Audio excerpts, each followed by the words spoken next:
India is in deep trouble. If ignored, it can have deadly repercussions not just for India, Asia, Europe, but USA as well. India has been taken over by an extremist authoritarian regime headed by Prime Minister Narendra Modi since May 2014. Attempts are on to cover up the extreme degradation of the country and its democratic institutions under Modi to ensure that the international community as well as the Indian diaspora in the US keep the focus away from all that is wrong in the country. Right-wing Hindu groups in the US supporting Modi are not only infiltrating US politics at every level, including the Congress and the Senate, they are also striving to gain acceptance from the Hindu culture to keep up of the facade of all is well. As a born Hindu myself, living in the US, I feel compelled to reveal the larger game plan of not just the Indian government under Modi, but also its supporters here in the US.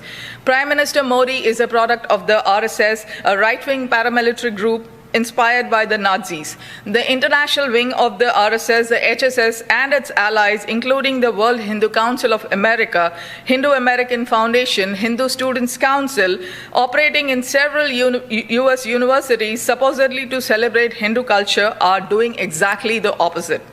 Modi and his ministers are using Hinduism to spread extreme hate against the minorities, whether it's Muslims, Christians, Sikhs, or Dalits.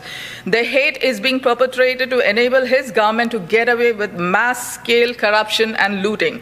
50 million Indians have been pushed into poverty since the COVID crisis, and the Modi government has no answer for them. Modi and his supporters propagate the Hindutva philosophy, which is nothing but saffron terror group not related to Hinduism at all. Modi supporters who have lived in the USA for decades are pushing the radical Hindutva agenda aggressively in every state and city in the US, not endorsed by most Hindus, especially in all Indians, a majority of them Hindus. The US needs to wake up to the prospect of harboring Hindutva without being aware of it. The US needs India to keep a check on countries like China, Pakistan, and even Afghanistan, but a terribly weak, cruel, pompous, arrogant, narcissistic prime minister who's weakening his own country, destroying the progress gained over 70 years in just 7 short years, cannot possibly be anybody's strong ally. God bless America and God bless India. Thank you.